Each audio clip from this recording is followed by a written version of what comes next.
Today we return to Frankfort Moore to cover his 1895 novel The Secret of the Court. The novel begins in Egypt, where Arthur Hampden is strolling about at the scene of a battle fought by the British Army 5 years ago in which he took part. The reminiscence is partially to distract him from his projected idea of asking Viola Flaxman to marry him, as he is afraid, despite how much he is in love with her, that she might prefer his elder brother Paul, by virtue of the 3 letters in front of his name, the Sir, which would make her Lady Hampden. Just as he is thinking over these matters, a group of Bedouin robbers descend on him, knock him out cold, rob him blind, and leave him to die in the desert. Awakening inside a dark place, Arthur discovers himself located in a massive subterranean temple whose expanse is upheld by a myriad of massive pillars. What's more, he also finds himself in the tender care of his old friend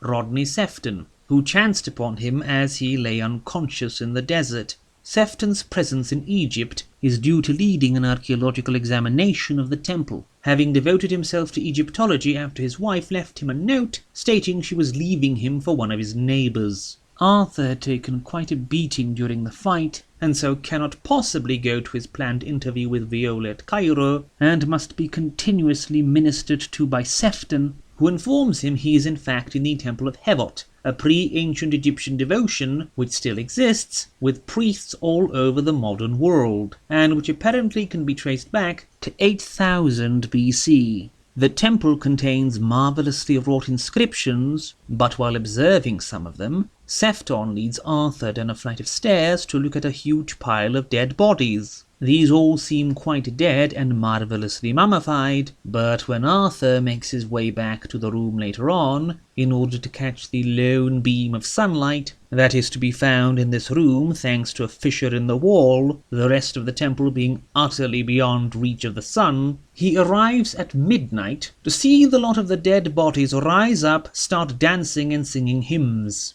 Sefton is convinced the Court of Life, as it is called, and the inscriptions therein being related to the story of the sons of God having descended from heaven and laying with mortal women, this resulting in Methuselah and his sons being able to have an average lifespan in the hundreds. He hopes to uncover here the ancient secret of life in order to utterly abolish death. Arthur is hesitant to join him, but must stay a month anyway until he is recovered. When he does make his way to Cairo, he finds Viola engaged to Paul, his elder brother, after Arthur having been absent/presumed dead for only 4 weeks. He immediately rejoins Sefton and begins to share his cynicism in regards to womankind. 2 years later, Sefton and Arthur discover the bearer of the tablets holding the last bit of the needed information in a village at Kent. The man warns them of the consequences, but they press on anyway, and wouldn't you know it, it is just at that moment that they get news of Viola's death. Sefton and Arthur travel to the Hampden family castle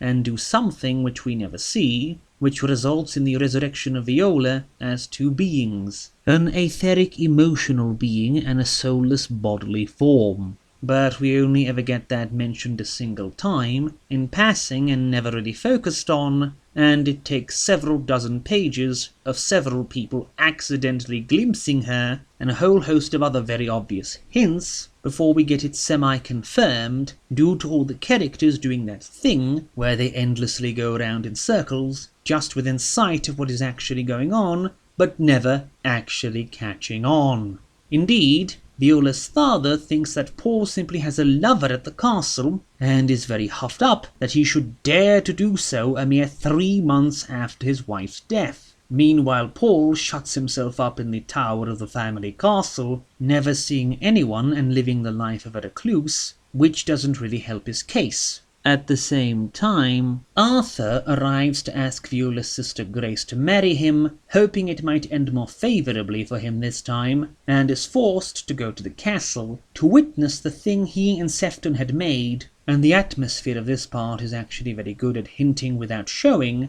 but we still never really get to see or get told what actually happened, as the castle gets struck by lightning and the tower bursts into flames. with Paul implied to have died with whoever he was sharing his voluntary seclusion with. The novel, though at times it has a bit too much vagary under its belt, is definitely stronger than Moore's collection we have looked at previously, though any weirdness or terror is only vaguely alluded to.